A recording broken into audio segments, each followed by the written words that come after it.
여러분 한번 이 내용 세 단어로 요약을 해본 건데 이 단어를 보시면 혹시 기억이 되실지 모르겠어요. 12장은 부르심, 기근, 애국.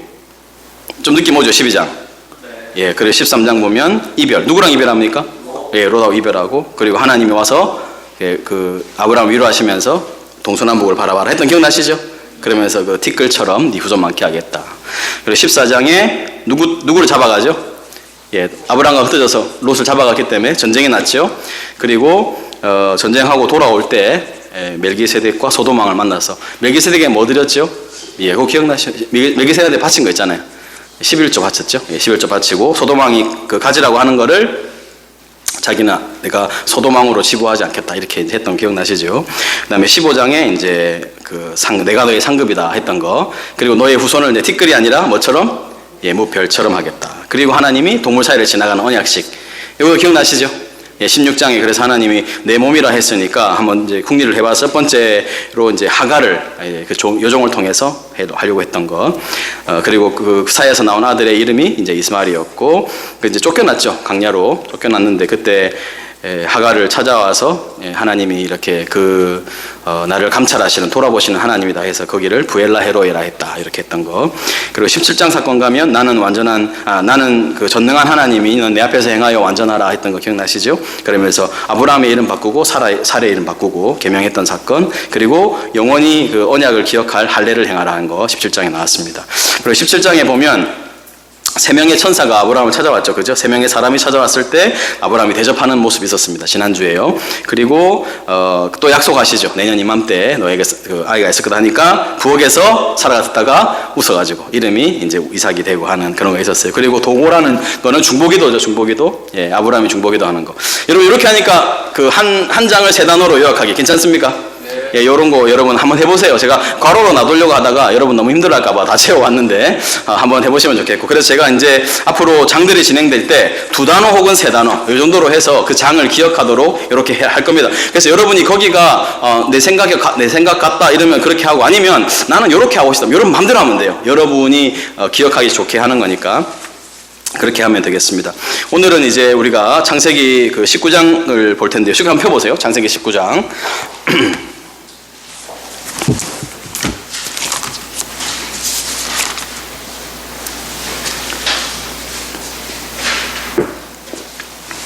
창세기 19장 그 18장 마지막에 이제 하나님이 내가 아브라함한테 이런 비밀들을 숨기겠냐 하고 하시면서 소돔과 그 고모라의 심판에 대해서 말씀하셨지요.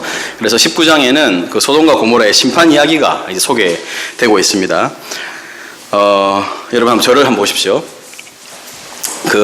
이제 두 천사가 그 소돔으로 갔습니다. 소돔 땅으로 갔을 때, 이거 우리가 좀 잘 아는 얘기고 좀 약간 그 진짜 심판의 이야기니까 조금 경고가 되기도 하고 또 얘기 자체가 좀 재밌어가지고 기억도 좀 잘 되고 하는 그런 얘기니까 제가 한번 쭉 스토리를 설명드리고 그 이야기들을 조금 이렇게 그 교훈들을 좀 살펴보도록 그렇게 하겠습니다. 두 천사가 이제 그 소돔에 들어갔을 때 롯이 성문에 앉아 있습니다. 그 성문은 보통 거기 재판이나 아니면 그 지역의 어떤 중요한 회의나 이런 것들이 이루어지는 장소인데, 그러고 보면 롯이 소돔에 가서 꽤나 명망 있는 삶을 살았다 이렇게 볼 수 있어요. 그래서 거기에 성문에 앉아 있다가 사람들이 오는 것을 보고 맞이합니다. 그때가 밤중이었다 이렇게 나옵니다. 여러분 성경에 복선이 있어요. 그때 우리 에덴의 동쪽 기억나십니까? 동쪽으로 가는 거. 동쪽이 하나님과 멀어지는 방향이었다 하는 거 봤었죠. 여기도 보면 이제 두 천사가 찾아갔을 때가 밤중이었습니다. 여러분 예수님을 팔려고 가룟 유다가 이제 예수님을 벗어났을 때 그때가 밤중이더라 이렇게 나옵니다. 그런 것들이 이제 밤이 이제 죄와 이렇게 연결이 되는 거죠. 그래서 이제 그 밤중에 이제 찾아왔는데 롯이 또 모시죠. 천사들이 처음에는 안 간다 그럽니다. 우리 밖에서 지내겠다. 왜냐하면 이제 그 소돔을 살피러 갔으니까. 근데 이제 롯이 막 억지로 해서 방에 이제 가죠. 갔을 때 이제 롯이 이렇게 차려내는 음식이 있는데, 여러분 지난주에 아브라함이 어떻게 했던 거 기억납니까? 막 그 떡 조금 가져오고 물을 조금 가져와서 이렇게 대접하겠다 했는데 바로 막 속히 가서 급하게 가서는 그 세스아, 고운 가루 세스아, 이게 21리터라 그랬죠. 이 세스아로 막 떡을 만들고, 그리고 막 그 농장으로 가서는 소를 잡아가 송아지를 잡아가지고 요리하고 막 급히 속히 막 이런 나라들이 막 나왔어요. 근데 여기 딱 보면 물론 밤이라서 약간 소식을 했을 수 있습니다. 근데 이제 여하튼 이건 좀 비교하기 위해서 성경이 기록했다고 보는데, 그냥 무교병을 차려냅니다. 롯은. 무교병이 뭐죠? 누룩 없는 빵이죠. 이건 사실 손님 대접하기 좀 민망한 빵이잖아요, 그죠?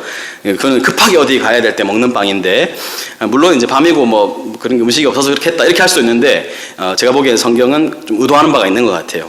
그 아브라함의 모습과 롯의 모습을 좀 비교하면서 그렇게 대접하고 있는데 밖에서 갑자기 사람들이 웅성웅성한 소리가 들려요.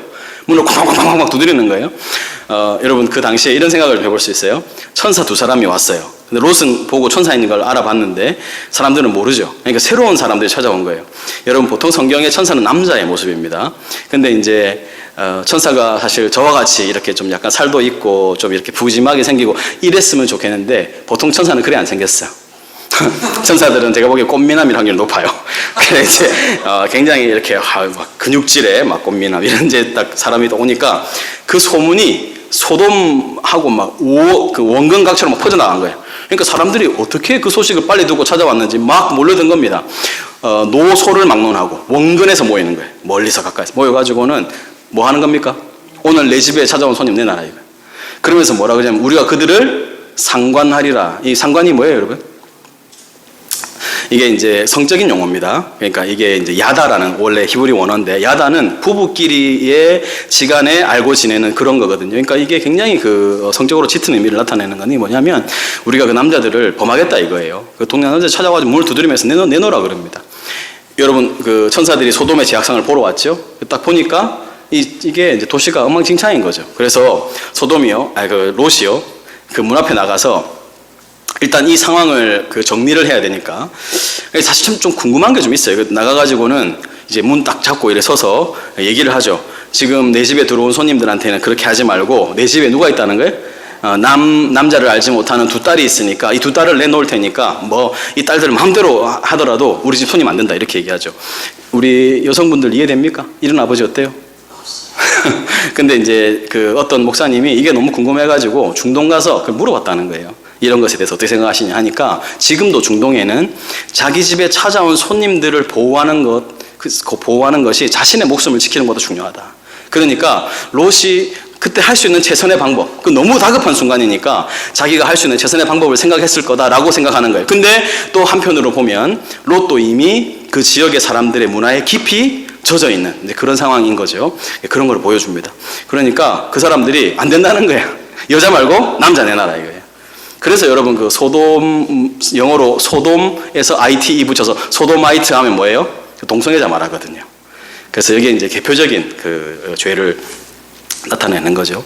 그래서 이제 소돔과 고모라 이런 것들 때문에 딱 봤을 때 이거 완전 뭐 죄악이 관여한 거죠. 그것만뿐만 아니고 여러분 보세요. 이 사람들이 그래서 롯이 막 그렇게 당황하고 있으니까 천사들이 그 롯을 안에 끌어들이고 밖에 있는 사람들의 눈을 어둡게 해버립니다. 눈을 어둡게 하니까 여러분 사람이 눈이 어두워졌죠. 그러면 무슨 생각을 해야 될 것 같아요? 잘 보이고 있는데 갑자기 눈이 안 보여요. 그럼 어떻게 해야 됩니까? 이게 어찌된 일이고 내 눈을 떼야겠다 이렇게 해야 되잖아요, 그죠? 근데 이 사람들이 그래 안 하고 계속 문을 찾느라고 막 이렇게 막 허둥이고 있는 거예요. 이런 장면 이해됩니까? 이게 뭘 보여주는 것 같아요? 이 소돔 사람들은 이미 영적인 눈이 감겨 있었고 그러다 보니까 육적인 눈이 감겨도 전혀 분별을 못하는 거예요. 마치 뭐라 그래야 될까요? 요즘 생각하면 좀비 같아요, 좀비. 지금 자기 안에 지금 여러분 눈이 안 보이는데 큰일 났는데 정신을 못 차리고 계속 그 욕정에 끌려가지고 그 욕심을 채우려고 하는 거예요. 여러분 이게요, 우리에게 시사하는 바는 우리의 영혼의 눈이 감기면 결국은 우리가 육적인 눈을 뜨고 있다 하지만 우리는 눈을 감고 있는 것과 마찬가지다. 이걸 보여주는 거예요. 그 소돔에 짙게 드리워진 그 죄악의 그늘, 이걸 우리에게 보여주는 겁니다. 여러분 사람이 욕심이 한번 끌리면요 어떻게 됩니까? 욕심이 한번 끌리면 하나님이 스탑 사인을 보낸단 말이에요. 근데 안 되는 겁니다. 더 깊은 죄로 막 빠져들어가는 거예요. 여러분 이 소돔의 이 그 19장의 이야기는 여러분과 제가 살아가면서 앞으로 이 땅을 살 때 일어나게 되는 일들을 아주 축약해서 보여주는 이야기고, 그리고 이것이 마지막 심판 때의 모습을 우리에게 보여주는 경고가 되는 그림이다, 이렇게 말할 수 있어요. 그러니까 이제 그렇게 했을 때 이제 천사들이 눈을 멀게 했죠. 그럼 막 찾을 때까지 찾는 겁니다. 막 이래가 자기들끼리 부딪히고 막 난리를 부렸겠죠. 그러니까 다급하잖아요. 지금 아마 밤이 넘어가는데 거의 밤을 새웠을 겁니다. 잠을 못 잤겠죠. 그 동이 틀 때, 그때는 아마 새벽녘을 말하는 것 같아요. 동이 틀 때 이제 나가자 이런. 그러면서 너에게 속한 자가 있느냐 이렇게 물어봐요. 여러분 보세요. 여기서 롯에게 속했다는 것만으로도 하나님이 구원에 참여시켜주는 이런 은혜가 있습니다. 근데 롯이 자기 처와 두 딸 말고 자기 그 두 딸에게 결혼하기로 한 사이들이 있었어요. 그 사이들에 가서 이야기를 하죠. 여호와께서 심판하실 거다. 이러니까 어떻게 해요? 사이가 그 장인의 말을 농담으로 여깁니다. 아니, 장인 무슨 그런 말씀을 하시냐고. 절대 그런 일 없을 거라고 이렇게 얘기를 하죠. 여러분 그렇잖아요. 아무래도 장인이 얘기를 하는데 사위들이 농담으로 얘기하는데 이런 일은 잘 있을 수 없잖아요. 그죠? 이제 그런 장면을 보여주고, 그리고 나서 계속 이제 롯하고 또 이 두 딸하고 그 처가 막 지체를 하니까 천사 둘이가 끌고 나갑니다. 자기들이 나간 게 아니에요. 도망간 게 아닙니다. 끌고 나갑니다. 이 성경 보면 머릿속으로 한번 이런 그림을 그려보세요. 천사 두 사람이 이렇게 손을 뒤로 해가지고 한쪽에 한 사람씩 딱 한 손씩 쥐고 뛰쳐나가는 그림을 한번 생각해보세요. 그림 머리로 그려지시죠, 그죠? 그릴 때 이 두 딸은 달을 지질 끌고 있고 안 가려고, 그리고 롯은 이게 어떤 상황인가 하면서 머리를 움켜쥐고 있고, 가다가 자기 마누라는 어떻게 해요? 롯의 처는 뒤를 돌아보고 있고, 그러다가 소음기둥이 내가 뚝 끊어지는 그런 그림. 여러분 그런 그리라면 그리겠죠. 이게 소돔의 모습이고 롯의 가족조차도 그랬다. 여러분 죄가 주는 달콤함은 이 심판의 직전에 있어도 그걸 끌어내기가 어렵습니다. 끝까지 막 이거 이제 붙들려고 하는 거죠. 이제 그런 장면들을 우리에게 보여주다가 결국은 이제 하나님이 이제 산으로 급히 도망가라 그러는데 산까지 못 간다 이거예요. 하나님 말씀을 아예 안 믿습니다. 롯은 하나님이 지금 구해주러 왔는데도 산까지 못 가니까 여기 작은 마을 소알이잖아요. 거기 가겠다고 그렇게 얘기를 하니까 그래 알겠다. 내가 소알 들어갈 때까지는 내가 심판하지 않겠다. 소알 딱 들어가자마자 그때 해가 중천했다. 난 12시쯤 정오쯤 될 겁니다. 그때 이제 불과 유황이 막 쏟아지는 거예요. 처음에 유황이 쏟아지는 거예요. 유황이 여러분 그 성냥 킬 때 쓰는 그 유황이 그거 이제 몇 개 막 쏟아지는 거예요. 야 이게 뭔가 이랬더니 그 다음에 불이 막 붙기 시작하는 겁니다. 하나님이 그 소돔을 뒤집어 놓으셨다 이렇게 나옵니다. 여러분 이까지가 이 소돔과 고모라에 대한 심판의 얘기예요. 여기서 우리가 몇 가지 교훈을 받아야 되는데, 먼저 신약 성경이 이 소돔과 고모라의 이 심판에 대해서 뭐라고 말하는가 하는 것을 좀 먼저 살펴보십시다. 누가복음 17장 한번 보십시오. 누가복음 17장 2번에 있는 내용이에요. 2번 끝에 누가복음 17장, 마태, 마가, 누가, 요한복음 17장. 예.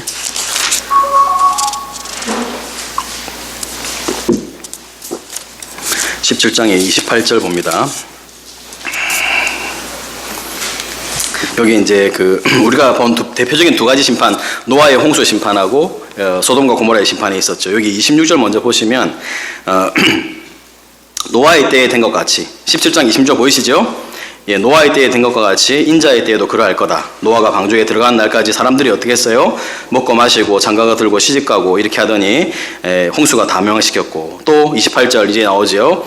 17장 28절입니다. 롯의 때와 같으리니 사람들이 먹고 마시고 사고 팔고 심고 집을 지었는데 롯이 소돔에서 나가던 날에 하늘로부터 불과 유황이 비오듯 하여 그들을 멸망시켰느니라.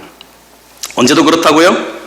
인자가 나타난 날도 그럴 거라고. 그러니까 인자가 예수님 다시 오신 날에도 사람들이 뭐하고 있습니까? 사고 팔고 먹고 마시고 시집가고 장가가고 이렇게 하고 있다는 거죠. 자, 그러면서 31절 보세요. 그날에 만일 사람이 지붕 위에 있고 그의 세간이 그 집안에 있으면 그것을 가지러 내려가지 말고 밭에 있는 자도 그와 같이 뒤로 돌이키지 말 것이다. 32절 뭐라고 되어 있습니까? 롯의 처를 기억하라. 이제 그렇게 이제 얘기를 하고 있죠. 또 하나 봅시다. 베드로후서 2장입니다.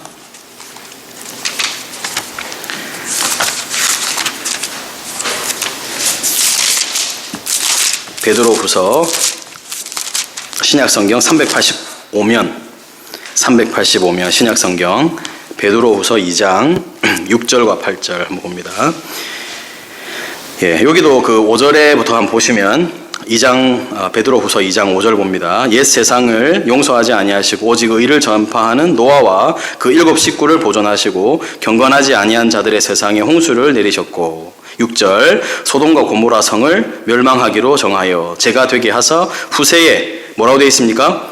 경건하지 아니할 자들에게 본을 삼으셨다.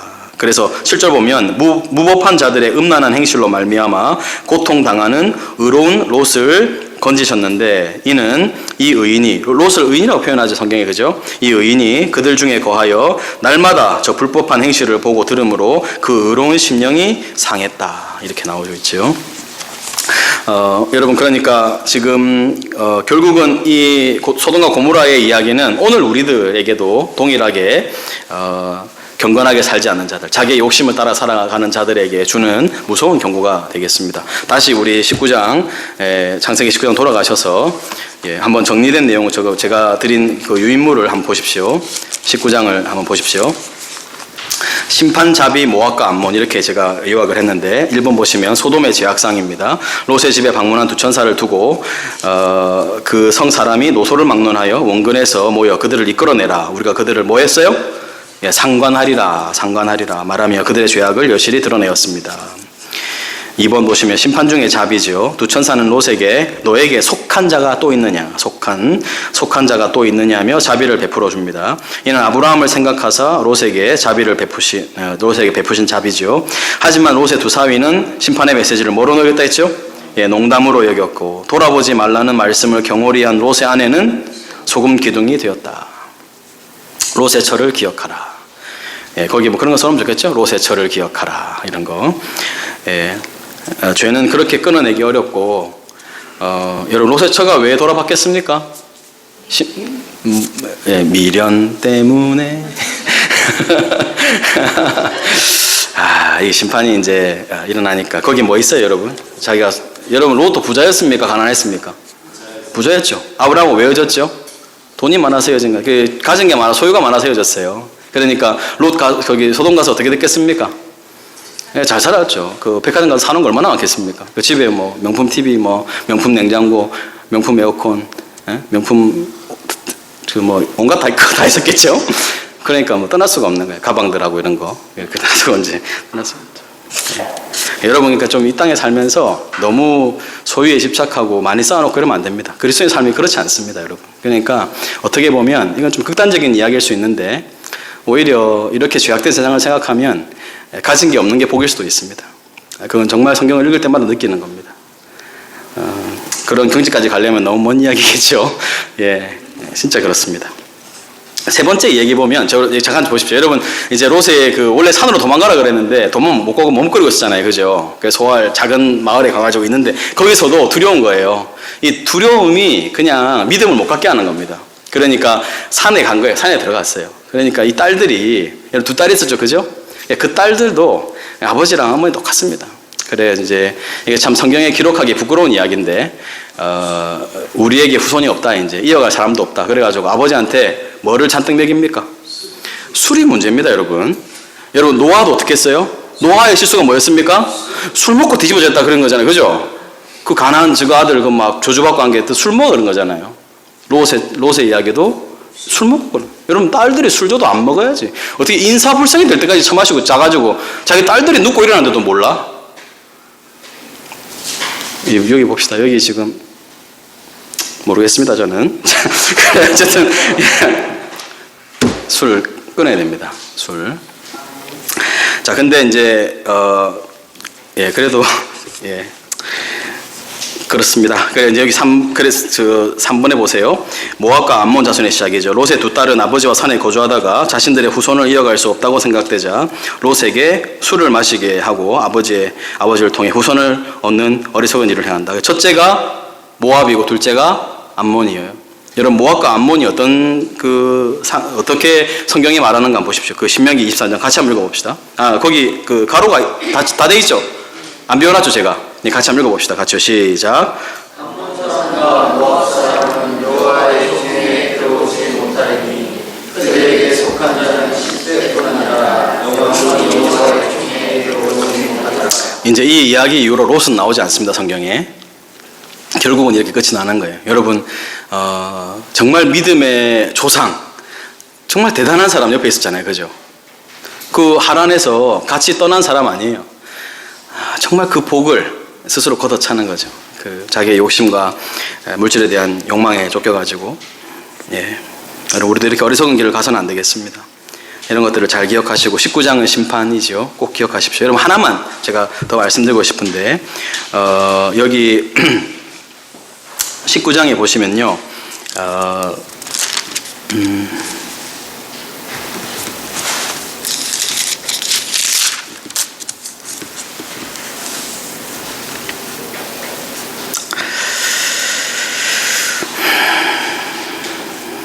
예, 이거 17절, 19장에 17절 한번 보세요. 17절.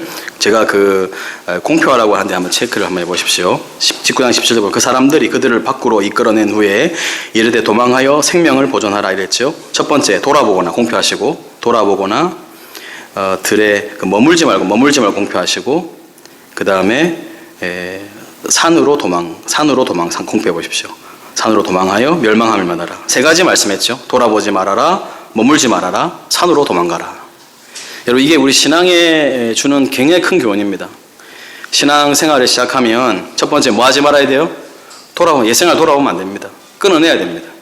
돌아보지 말고, 그 다음에 머뭇거리지 말고, 그리고 올라가라. 신앙을 정체에 있지 말고 올라가라는 거예요. 이게 우리에게 주는 교훈이라 하겠습니다. 자, 20장 이야기는 여러분, 또다시 아브라함이 그 실수하는 장면이 나와요. 또 이제 그 그랄 땅에 가가지고는 자기의 아내를 누이라고 속입니다. 여러분, 지난번 그 처음에 애굽에 내려갈 때 그 사건이 있었죠. 그죠? 그러다가 이번에 또 그로부터 한 24년 이런 시간이 지났을 때에도 여전히 이런 일을 행합니다. 여러분 어떤 생각이 드세요? 이런 아브라함의 모습. 거의 이제 100세 아이를 낳기 직전이거든요. 또 이런 일이 일어납니다. 이 땅에는 하나님을 두려워하지 않기 때문에 나를 죽이고 내 아내를 가져갈 거라 생각했다고 이렇게 얘기를 하죠. 두려움입니다. 두려움. 여러분, 근데 사실 좀 약간 이해가 안 되는 게 있어요. 여러분, 그 4개국 북방연합군이 왔을 때 아브라함이 가가지고 그 사람들 다 찾아왔잖아요. 그죠?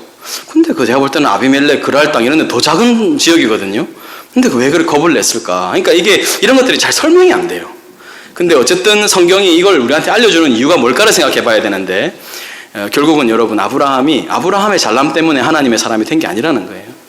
결국은 그의 연약함, 실수, 이런 것들을 하나님이 다 이렇게 싸가지고 하나님의 사람으로 이끌어가는 거예요.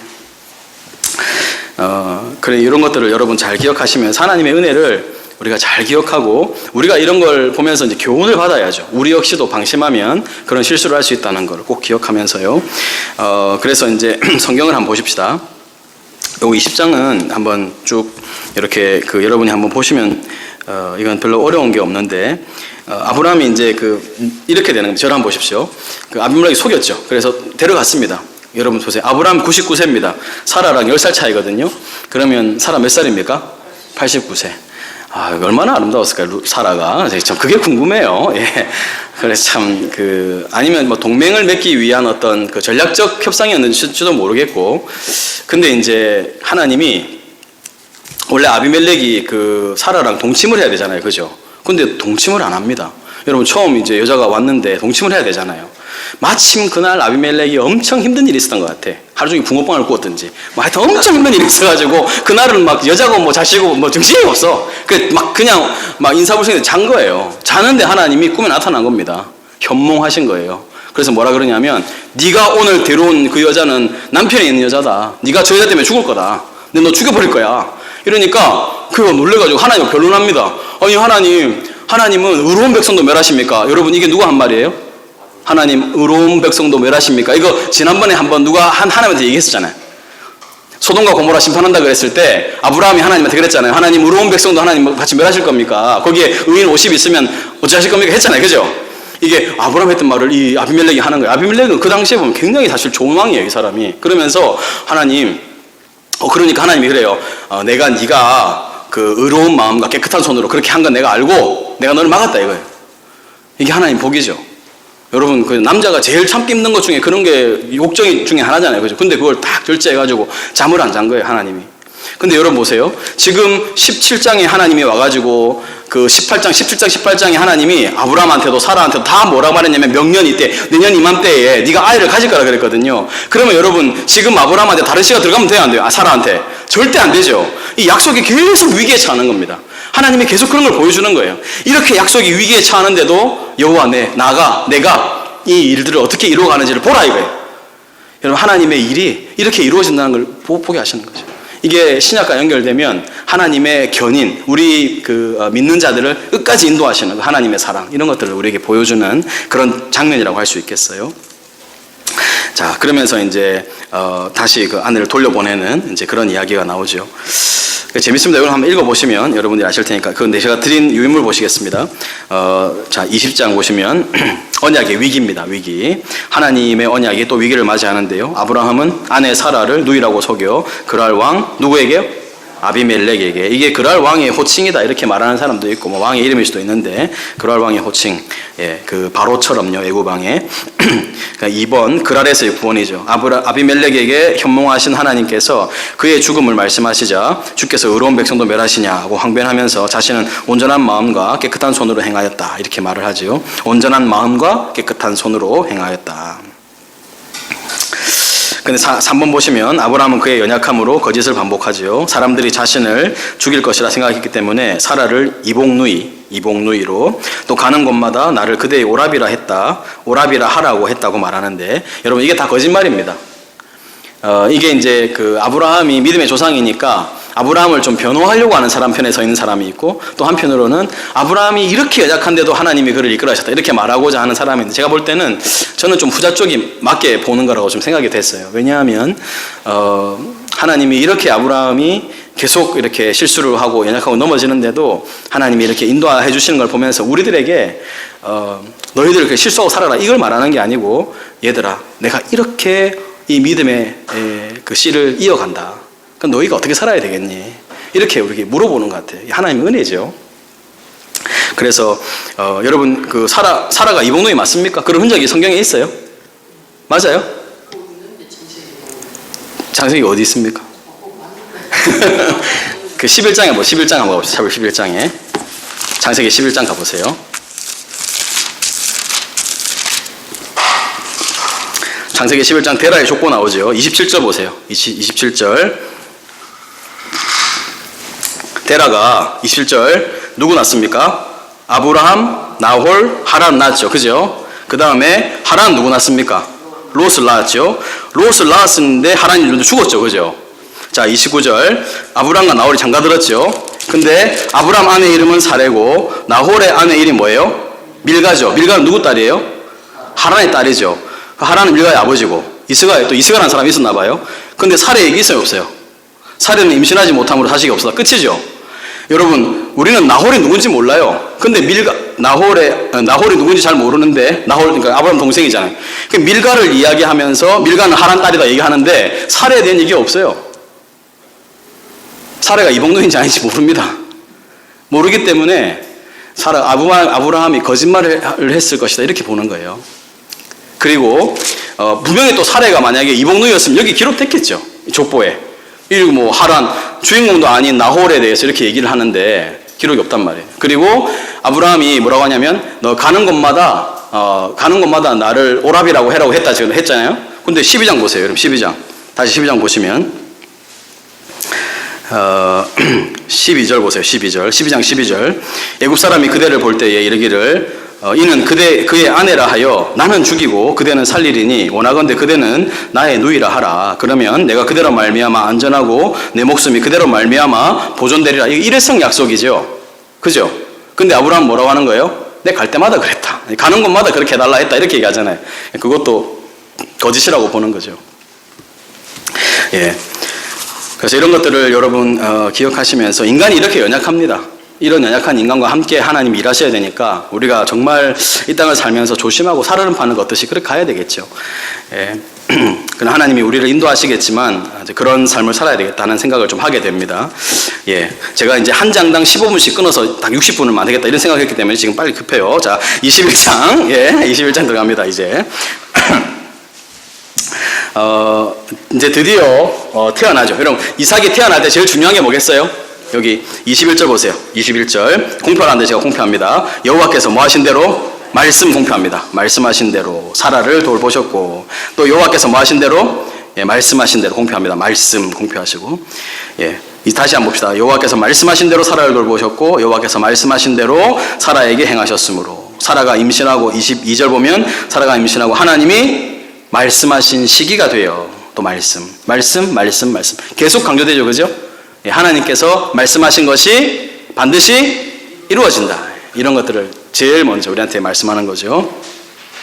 그래서 아브라함이 이제 그 이름을 짓고 이삭이라 하고 8일 만에 할례를 행하고 이제 그렇게 했을 때 아브라함 몇 살입니까? 예, 5절에 보면 100세라 이렇게 나오죠. 100살에 낳은 아들. 예, 얼마나 귀한 아들이에요. 예, 100세에 낳은 아들입니다.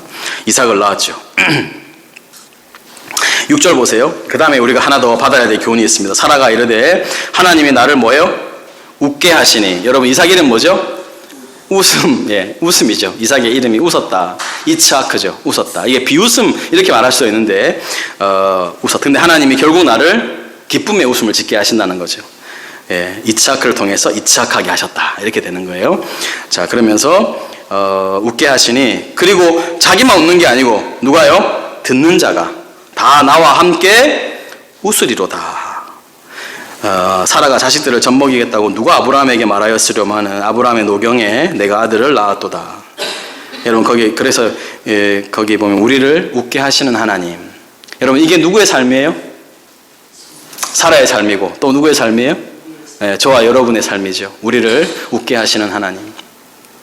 하나님이 여러분을 그렇게 웃게 하실 줄로 믿습니까? 여러분 그 시편 30편 거기 보면 같이 한번 읽어봅시다. 시편 30편. 제가 드린 유인물 1번 밑에 시편 30편 거기 한번 읽어보겠습니다. 같이 시작. 그의 무용은 잠깐이요 그의 음성은 평생이로다. 저녁에는 물론이 이를지라도 아침에는 여러분, 저녁에 울 수 있어요. 우리 저녁에 우는 날이 있습니다. 그죠? 근데 새날이 밝으면 우리에게 뭐가 찾아옵니까? 기쁨이 찾아옵니다. 하나님의 백성들에게 하나님이 이런 삶을 살게 하신다는 거예요. 우리에게 울음이 있고 슬픔이 있고 고난이 있고 절망이 있고 낙심이 있고 이런 일들이 있죠. 근데 결국은 우리를 기쁘게 하시고 우리를 웃게 하시고 우리를 이츠하게 하시는 하나님, 예, 그 하나님이 우리가 믿는 하나님이다 하는 것을 여러분 먼저 기억하시고요. 자, 근데 그 8절부터 보시면 누가 이제 문제입니까, 여러분? 이삭이 태어나면 누가 문제예요? 이스마엘이 문제죠. 이스마엘, 그 서자인 이스마엘, 하갈의 딸이었던 자기의 애굽의 여종, 하갈의 여종, 사라의 여종이었던 하갈의 아들인 이스마엘이 문제죠. 여러분, 이게 이제 여인천하 아닙니까? 그때부터 있었던. 지금 이제 서자의 운명. 여러분, 이런 거 우리 옛날부터 많이 봤잖아요. 우리나라도 이런 게 얼마나 많았습니까? 그렇죠. 우리 부모님들 시대만 해도, 우리는 이제 그런 거 잘 모르는데, 우리 이제 윗어른 시대만 해도 집안에 있는 그 서자들, 이런 문제들로 굉장히 좀 시끄러웠잖아요. 그죠? 아버지들이 워낙 이렇게 씨를 많이 뿌리고 다니셔가지고, 농사도 많이 짓고, 그죠? 씨도 많이 뿌리고 이러셔가지고, 이제 문제가 참 많았는데, 그런 것들이 이 집안에 일어나는 거죠. 그러니까 여러분 보세요. 이스마엘이 원래 가만히 그래서 이제 이삭을 잘 돌봤으면 안 쫓겨났을 거예요. 근데 여기 보면, 여기 보세요. 9절 보세요. 이제 젖대고 잔치하고 나서 9절에 사라가 보니까 아브라함의 아들 애굽 여인 그 하갈의 아들이 이삭을 어떻게 해요? 놀린다. 여러분, 여기서 놀린다, 이게요, 이츠하크입니다. 자하크, 놀린다, 자하크. 이렇게 비운다는 뜻도 있었고, 이게요, 껴안는다는 말도 됩니다. 나중에 그 26장 8절, 제가 거기 그 기록을 해놨는데, 창세기 26장 8절 한거 보세요. 26장 8절. 창세기 26장 8절. 이게 자하크 같은 단어인데, 26장 8절. 이게 이제 그 이삭이 자기 아내를, 리브가를 자기 이제 누이라고 속이는 그 장면이죠. 그죠? 거기 보면 28절에 보면, 이삭이 거기 오래 거주하였더니 이삭이 그 아내 리브가를 뭐 했어요? 껴안은 거. 여러분, 이게 이제 자하크거든요. 이게 여러분, 보통 그냥 껴안아서 그냥 누이끼리 껴안을 수도 있지, 이게 아니죠. 그죠? 부부끼리 나눌 수 있는 그런 어떤 성적 접촉이죠. 그랬을 때 이 껴안다는 표현이 자하크거든요. 그러니까 나중에 또 뒤에 39장은 뭐냐면 여러분, 요셉이 그 보디발의 집에 갔다가 보디발의 아내가 계속 유혹하잖아요. 나랑 같이 동침하자고. 그래 뿌리치고 옷을 다 벗고 나오죠. 그때 이제 그 여자가 뭐라 그럽니까? 이 종이 나를 희롱했다, 이렇게 얘기하죠. 희롱했다. 그게 또 자하크예요. 그러니까 지금 이스마엘이 이삭을 희롱하는 거, 놀린다는 거는 뭔가 그 성적인 접촉이 있었던 거예요. 그러니까 여러분 지금 이삭은 약속의 자손이죠. 얘를 씨를 말려보면 어떻게 돼요? 이 하나님 약속이 이제 못 이어지고, 얘가 이제 문제가 생기면 자기한테 그게 오는 거잖아요. 그죠? 그러니까 이거는 그냥 놀리는 정도가 아니고 굉장히 심각한 뭔가 그 해를 가했다 이렇게 보는 거예요. 그러니까 사라는 너무 분노를 했고, 아브라함도 그 다음날 보면 이 하갈 내보내면서 그냥 떡 한 가죽 부대, 물 한 가죽 부대 주고 내보내요. 여러분 자기 서자잖아요. 그래도 아브라함 부자잖아요. 그렇게 내보내면 안 되잖아. 그러니까 이런 것들을 풀이하다 보면 이게 얼마나 심각한 일이었는가를 우리가 알 수 있는 거예요. 그러면서 쫓겨납니다. 여러분 보세요. 이스마엘은 아브라함과 사라가 나빠서 쫓겨나는 게 아니고 자기 스스로 이 자리를 박차고 나오는 거죠. 그래서 그 약속의 자녀가 아닌 그 나중에 그 서자를 내쫓으라, 이제 이런 것들이 신약 가면 또 나오거든요. 여러분 그래서 이런 거는 여러분이 그냥 상식으로 좀 이렇게 알아두시면 좋은데, C.S. 루이스라는 아주 유명한 교수님이 계십니다. 영국의 영문학자고 지금은 뭐 이제 살아계시지 않지만, 이분이 그 천국과 지옥의 이혼이라는 책을 썼어요. 그게 판타지 소설 같은 건데, 거기에 보면 이 세상에는 딱 두 부류의 사람만 있다는 거예요. 딱 두 부류의 사람. 한 부류는 뭐냐면 당신의 뜻이 이 땅에서도 이루어지게 하십시오 하고 기도하는 사람, 한 부류. 그 사람들은 천국 백성들이죠. 그죠? 그리고 또 한 부류는 그래 내 뜻대로 되게 해주마 라고 하나님의 말씀을 듣게 되는, 하나님의 심판을 받게 되는 사람, 그 두 부류밖에 없다는 거예요. 하나님의 뜻을 구하는 사람이 있고 자기의 뜻만을 구하다가 스스로 자기의 뜻대로 되는, 이 두 부류밖에 없다는 거예요. 여러분은 어때요? 여러분은 하나님의 뜻을 구하며 살아가십니까? 아니면 나의 뜻만을 추구하면서 내 뜻대로 되기를 원하며 살아가고 있습니까? 하나님이 그렇게 자기 뜻만을 추구하는 사람은 어떻게 한다고요? 그래 내 뜻대로 되게 해주마. 결국은 지옥이 좋아서 가는 거예요. 스스로 선택해서 가는 겁니다. 지옥을. 여러분 보세요. 여기도 그렇죠. 나중에 여러분 롯의 아내가 소금기도 낸 게 하나님 잘못이에요? 자기 잘못이에요? 그래서 꺼내주려고 하는데도 돌아오다가 하지 말란 거 하다가 스스로 그렇게 되는 거잖아요. 네 뜻대로 내라 그래. 원인 없는 결과가 없는 거예요. 그러니까 이 이스마엘도 그냥 그 집에 잘 붙어 있어 그냥 겸손하게 있으면 되잖아요. 그죠? 그게 안 되는 겁니다. 스스로 자기를 쫓아내버리는 거죠. 여러분 가나안도 하나님이 정복할 때 왜 정복한다 그랬죠? 그들의 죄 때문에 하나님이 그 400년 기다리시는 거예요. 하나님이. 그러니까 우리가 하나님 심판할 때 아브라함이 한 것처럼 하나님 어떻게 하나님 그 정의로우신 분이 의로운 백성도 함께 멸할 수 있습니까? 이런 말 못한다는 거예요. 하나님 앞에서. 이런 것들을 여러분 좀 잘 기억을 하시면 좋겠습니다. 그렇게 쫓겨나죠. 근데 이제 하나님이 또 거기서 그들을 돌아보죠. 아까 여러분 이게 두 번 반복되죠. 하갈이 쫓겨났던 것이.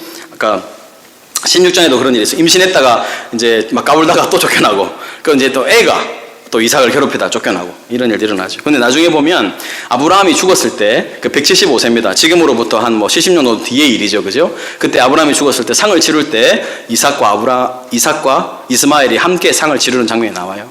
그러니까 같이 이렇게 교류는 있었지만, 근데 지금 이제 이후로 여러분 그 하갈이 이렇게 광야로 쫓겨나가지고는 얼마나 서글프겠어요. 그죠? 여러분 자식이 지금 내 눈앞에서 죽어가고 있으니까, 그래 물 떨어지고 이러니까 어쩔 줄을 모르는 거예요. 그래서 감목 덤불 아래 애를 놔두고 화살 한번 팍 쏘면 그 화살이 뻗는 범위 있잖아요. 화살 한바탕 거리 이러는데 그게 한 300m라고 봅니다. 그러니까 아들 앞에서 울 수는 없고 엄마가 그 한 300m 떨어져가지고 우는 거예요. 가가지고 막 울면서 하늘을 쳐다보면서 하나님 어찌 이럴 수가 있습니까? 저 어떻게 살아야 됩니까? 이러니까 하나님이 하갈을 돌아보시죠. 그리고 그 눈을 떠서 샘물을 보게 합니다. 거기가 브엘세바거든요. 브엘세바. 예, 이제 그렇게 되죠. 그래서 이제 한번 여러분 20절 한번 보세요. 21장 20절. 17절부터 한번 볼게요. 17절부터 하나님이 그 어린아이의 소리를, 17절입니다. 21장 17절. 어린아이의 소리를 들으셨으므로 하나님의 사자가 하늘에서부터 하갈을 불러 이르시되 하갈아 무슨 일이냐 두려워하지 말라. 하나님이 저기 있는 아이의 소리를 들으셨나니 일어나 아이를 일으켜 네 손으로 붙들어라. 그가 어떻게 된다고요? 큰 민족을 이루게 할 거다. 그러면서 하나님이 하갈의 눈을 밝히셨으므로 샘물을 보고 가서 가죽부대에 물을 채우다가 마시죠. 그러면서 하나님이 그와 아이와 함께 계시니까 그가 장성하여 광야에서 뭐가 됩니까? 활 쏘는 자가 됐다. 이제 아주 유명한 영웅이 된 것 같아요. 유명한 사람이 된 것 같아요. 사실 하갈도 아쉽습니다. 여러분, 하나님이 하갈을 2번이나 찾아왔잖아요. 그죠? 그러면 자식을 어떻게 키워야 되겠어요? 어떻게든 하나님의 사람으로 잘 길러야 될 텐데 그게 아니고 어떻게든 이 땅에서 살아남을 수 있도록 기른 거예요. 그러니까 믿음의 사람으로 기른 것이 아니고 이 땅의 사람으로 기른 겁니다. 너 하갈의 길을 갈 것이냐, 사라의 길을 갈 것이냐, 이런 거 잘 생각해 봐야 되겠죠. 자, 우리 이제 제가 드린 유인물 한번 보십시오. 21장은 이삭이 탄생했습니다. 뭐 하신 대로예요? 말씀하신 대로. 이삭이 아브라함 100세 출생하죠. 사라는 하나님이 나를 뭐 하게 하셨어요? 예, 웃게 하시니, 이착하게 하시니, 듣는 자가 다 나와 함께 웃으리로다. 그것이 우리의 삶이다, 그렇게 얘기했어요. 2번 보시면 이스마엘의 추방입니다. 이삭을 놀리다가 사라에게 발각된 이스마엘은 그의 모친 하갈과 함께 광야로 추방되죠. 울고 있는 하갈에게 찾아오신 하나님께서 이스마엘도 어떻게 해요? 예, 큰 민족을 이루게 하리라고 약속을 하셨습니다. 여러분, 이스마엘 뜻이 뭐라 그랬죠? 이스마엘, 하나님이 들으신다, 그렇게 말했죠. 하나님 들으신다. 3번 보시면 이제 브엘세바, 여기 제가 말씀 안 드린 부분인데, 이제 아비멜렉은 아브라함에게 상호 협약을 통해서 서로의 후손들도 계속하여 후대하며 살기를 맹세하죠. 아브라함은 그곳에서 7 암양 새끼로 자신이 판 우물의 소유권을 확실히 한 후에 거기 에셀 나무, 여러분 에셀이 뭐라 그랬죠? 에제르, 예, 도움이라죠. 돕는 자, 에세르, 도움. 거기서 에셀 나무를 심고 거기서 영원하신 여호와, 엘 올람 그럽니다. 엘 올람, 영원하신 여호와의 이름을 불렀어요. 여러분, 여기에 이게 이제 그 우물을 파서 뭐라 그래요?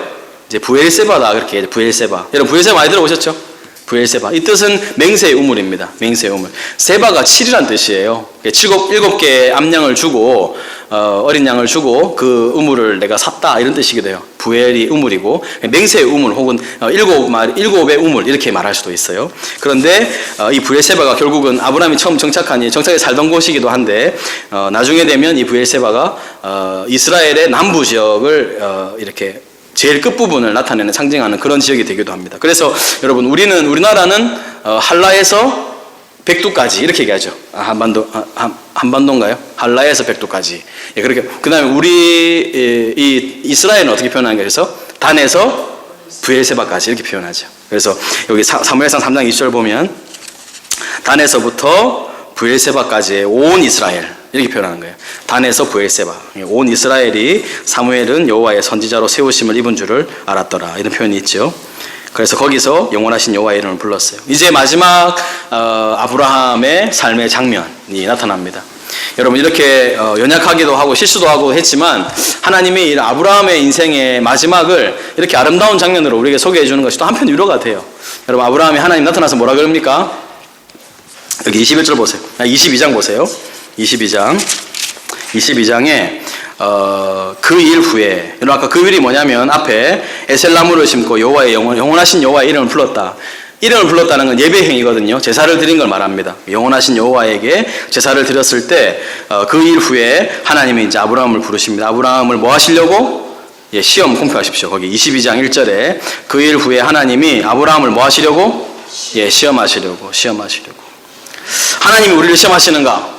야고보에서 보면 그렇게 해요, 안 해요? 여러분, 하나님은 우리를 시험하지 않는다, 이렇게 나오거든요. 이게 뭐냐면 거기는 유혹입니다. 하나님 우리를 유혹하지 않는, 죄로 유혹하지 않는다는 거예요. 이게 뭐냐면 이 시험은 테스트입니다. 테스트 또 훈련, 트레이닝, 이런 의미가 있어요. 테스트 혹은 트레이닝. 여러분, 학생이 시험을 왜 칩니까? 시험 치고 싶어하는 학생이 있어요? 없죠. 근데 시험을 안 치면 뭘 몰라요?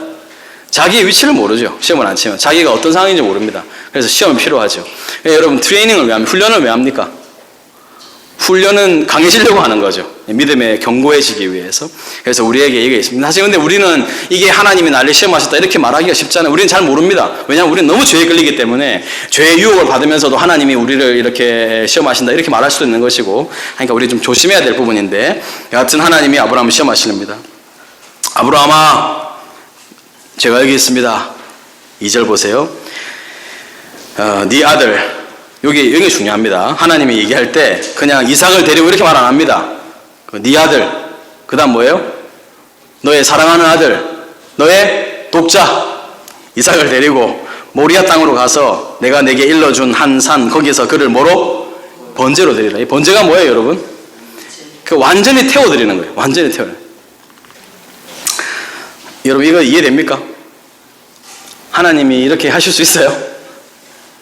정말 어려운 겁니다. 이게 사실 이게 근데 아브라함 당시에 그 문화적 배경에서는 이게 낯선 건 아니에요.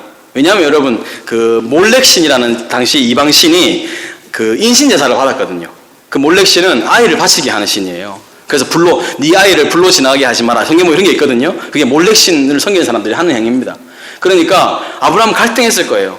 아니 하나님이 몰렉신과 같은가? 하나님 그럴 수 있는가? 갈등할 수 있겠지만 하나님 이렇게 명했을 때 망설이지 않습니다. 망설이지 않고 3절 보세요. 아브라함의 아침에 어떻게 했어요? 일찍 일어났어요. 여러분 이런 말씀 들었으면 일찍 가고 싶겠어요? 늦잠 부리고 싶겠어요? 일찍 일어납니다. 일찍 갑니다. 사실 저는 한편으로는 밤을 새우지 않았겠나. 잠이 오겠어요. 이렇게 얘기하면.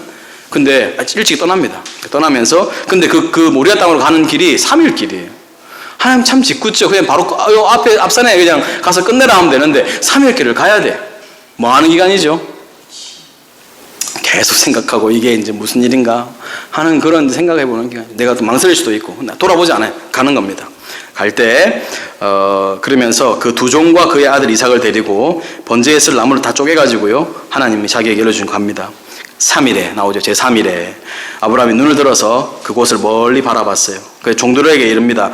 네 여기 있어라. 함께 있고 내가 아이와 함께 저기 가서 예배하고 누가 돌아온대요? 공표하십시오. 우리가 공표하십시오. 아브라함한테 지금 뭐가 있는 거예요? 우리 둘이 갔다가 자기 혼자 오는 게 아니고 누가 온다는 거예요? 우리가 온다는 거예요. 그러니까 지금 아브라함이 무슨 믿음이 있어요? 내가 하나님이 나에게 이삭을 바치라 하지만 하나님이 이삭을 살리게 할 거라는 이제 그 믿음이 생긴 거예요. 이삭이 절대 이대로 끝나지 않는다 하는 그런 믿음이 생긴 겁니다. 그래서 다시 살리실 것을 믿었죠. 제가 진짜 죽인다고 해도. 그래서 갑니다. 그래서 6절 보면 아브라함이 이에 번제나무를 가져다가 그의 아들 이삭에게 지우고, 여러분 그러니까 번제나무를 종이 지고 왔는데 아들한테 이렇게 지게 할 정도면 애가 몇 살쯤 됐겠어요? 정확하게 모르죠. 정확하게 모르는데 최소 제가 생각해보니까 진석이한테 매기 힘들 것 같아. 물론 진석이는 약간 또래에 비해서 약간 좀 작아서 좀 더 그럴 수도 있는데 그래도 진석이 나이한테 나무지라 이렇게 힘들잖아요. 그죠? 물론 옛날에 우리 어르신들 집사님 나무 좀 몇 살 때 쳤습니까? 권사님이 농촌 지낼 때 남자들 나무 지니까 우리 집사님 나무 좀 쳤습니까? 어릴 때 몇 살 때부터 좀 하셨습니까? 그러니까 어릴 때 그죠? 나무시긴 하긴 하는데 이게 이제 번제로 써야 되니까 나무 꽤 많았을 거란 말이죠. 그래서 10대 초중반을 봅니다. 보통 이때가. 어떤 사람은 한 17세까지도 봅니다. 왜냐하면 나중에 요셉의 나이하고 비슷하게. 그래서 하여튼 10대의 아이인데 거기를 나무를 이제 지고 하게 하죠. 그러면서 이삭이 이제 궁금한 거죠. 여러분 이 아버지가 이상하다 이래 싶을 거예요. 이 묻습니다. 여러분 저기 7절 보세요. 이삭이 아버지한테 말합니다. 아버지요 이러니까 그건 내 아들아. 여기 보면 여러분 보세요. 이르되 보통 그냥 아버지 이러잖아, 그죠? 근데 여기 앞에 뭐가 돼 있어요? 내 아버지요. 약간 좀 그래요, 그죠? 내 아버지요. 이러니까 아브라함 뭐라 그럽니까? 7절 오면 그건 내 아들아. 내가 여기 있노라. 이러면서 이삭이 이르되 불과 나무는 있는데 번제할 어린 양은 어디 있나이까? 얼마나 예쁜 눈으로 물어봤겠어요, 그죠? 장하시는 고양이가 있잖아요. 그것처럼 아버지 어디 있나이까? 이렇게 이제 물어보니까 설마 아버지가 나를 잡을까 생각했겠어요. 그러니까 아브라함이 고민했겠죠. 근데 딱 이렇게 얘기합니다. 믿음의 말이죠. 내 아들아, 번제할 어린 양은 하나님이 자기를 위하여 어떻게 해요? 친히 준비하신다. 이게 믿음이죠. 하나님이 친히 준비하신다. 여호와께서 준비하신다. 이게 뭐예요? 여호와 이레죠. 하나님이 준비하신다. 여호와 이레. 그래서 이제 진짜 10절 보시면 손을 내밀어 칼을 잡고 그 아들을 잡으려고 합니다. 근데 여호와의 사자가 하늘로부터 그를 부르죠. 여러분 이름을 두 번 부르는 거는 여유 있게 부르는 거예요? 급하게 부르는 거예요? 여러분 막 여유 있게 아브라함아 이게 아니에요 지금, 그죠? 진짜 이 아브라함이 내려치려고 하는 거예요. 애를요. 이 대단한 거죠. 그러니까 여러분이 할 수 있겠어요? 100세에 낳은 아들인데요. 망설이지 않고 막 지치를 안 하니까 야 아브라함 이러는 거 하나님이 그러니까 이래서 딱 칼을 딱 떨어뜨렸겠죠. 하나님? 딱 이러면서 부르셨어요? 이래서 얼마나 안 도와냈겠습니까? 그 순간에 지도 막 손이 막 벌벌 떨렸을 텐데 이게 얼마나 떨리는 순간이에요. 그러니까 12절 보세요. 사자가 말합니다. 그 아이에게 내 손을 대지 말아라. 그에게 아무 일도 하지 마라. 네가 네 아들 독자까지도 내게 아끼지 아니하였으니 네가 이제야 정말 하나님을 경외하는 줄을 내가 알았다. 여러분 경외에 공표하시고 순종 이렇게 써놓으십시오. 순종.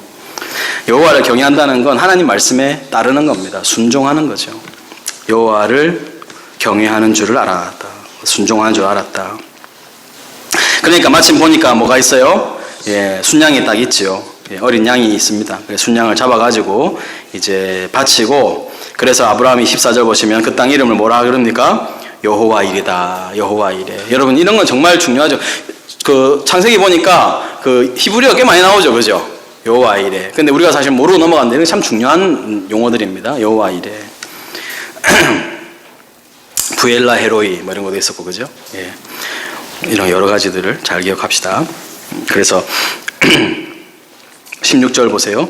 두 번째 부릅니다. 그러면 16절에 여호와께서 이르시기를 내가 나를 가리켜 맹세하는데 너가 이같이 행하여서 내 아들 내 독자도 아끼지 않았으니까 내가 너에게 큰 복을 주고 너의 씨가 크게 번성하여서 첫 번째 뭐예요? 하늘에 별 같고 그 다음에 바닷가에 모래 같고. 여러분 이게 처음 하시는 말에 반복하는 거예요? 반복이죠. 근데 여러분 참 특이해요. 하나님이 아브라함이 이렇게 했기 때문에 복 줬어요? 아니면 먼저 약속했는데 이렇게 한 거예요?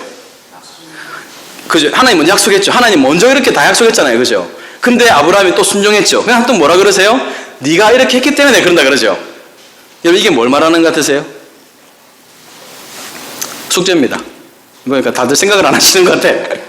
여러분 잘 보세요. 하나님이 먼저 복 줬어요? 먼저 순종을 요구했어요? 생각을 안 하시죠. 다시 여러분 하나님이 아브라함한테 먼저 복 줬어요? 순종을 먼저 요구했어요? 먼저 복 줬죠. 12장 제일 먼저 부를 때 뭐 한 거예요? 내가 내게 복을 주고 너의 이름을 창대하게 하고 그죠? 그 나오죠. 그죠? 그렇게 하고 나서 하나님 다 약속한 거고 15장에 17장에 반복했던 거잖아요. 그죠? 했는데 뭐 이렇게 뭐라 그러지? 이 표현을 그냥 생뚱맞게 또 갑자기 네가 이렇게 했으니까 내가 또 복을 준다 이렇게 하잖아요. 그죠? 이게 뭐 같아요, 여러분? 하나님의 은혜는요. 하나님의 은혜는 무조건적이에요. 무조건적이에요. 우리를 하나님이 택하시고 하는 거는 여러분 저와 여러분을 보세요. 우리가 무슨 복이 있어서 이렇게 교회로 와 있습니까? 아니 우리가 진짜 살아계신 하나님을 어떻게 부르고 어떻게 이런 하나님의 놀라운 말씀을 읽으면서 감동을 하고 그러냐고요. 여러분과 제가 뭔데요? 저는 저를 아무리 봐도 내가 이런 복을 받을 이유가 없는데 내가 이런 하나님의 은혜를 받을 이유가 전혀 없어요. 그러니까 저는 이유를 모르겠어요. 너무 감사하죠. 그리고 안 믿는 분들을 보면 측은하죠. 왜 저분들은 모르는 난 알까? 뭘까 도대체 이게? 왜 그런 걸까? 무조건적이에요, 은혜가. 근데 하나님이 그 무조건적인 은혜를 이루어 가시는데 조건적이라 할 수 있는 건 이들의 또 순종을 통해서 하나님이 또 복을 주시는 거예요.